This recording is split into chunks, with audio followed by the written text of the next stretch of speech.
আমরা গতকাল Sylhet battalion 48 BGB Sylhet সেক্টরের একটা ব্যাটালিয়ন বরাবরই মতোই সারা বছরব্যাপী বড় বড় অভিযান পরিচালনা করে এবং মাদক বিরোধী এবং চোরাচালান বিরোধী অভিযান পরিচালনা করে।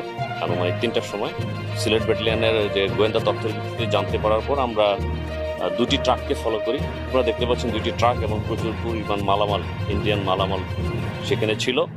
বিশেষ করে শাড়ি, কাপড়, 3 পিস ইন্ডিয়ান এই আইটেমগুলো এই ট্রাকে ভরা ছিল।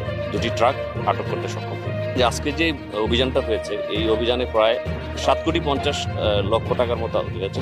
আমাদের যে সমস্ত বিজিবি সদস্যরা আছে, এই সদস্যরা কিন্তু রাত দিন টহল করে এই চোরাচালানকে শূন্যর কোঠায় নামিয়ে আনার জন্য আমরা চেষ্টা করি। অভিনব উপায়ে একটা ট্রাকের ভিতরে তারা এটাতে বালি দিয়ে থেকে আমাদের চোখে ফাঁকি দেওয়ার জন্য, এটা মূলত একটা বালির একটা ট্রাক, এই আইডিয়া দেওয়ার জন্যই মূলত বালি দিয়ে এটা থেকে নিয়ে যাওয়া হচ্ছিল।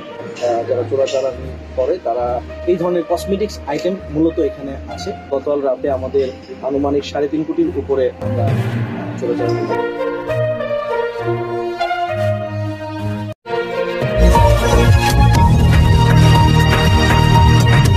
দর্শক, আপনারা দেখছিলেন GSM চ্যানেল 24।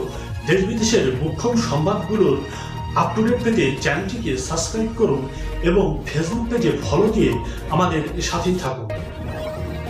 ধন্যবাদ এতক্ষণ সাথে থাকার জন্য।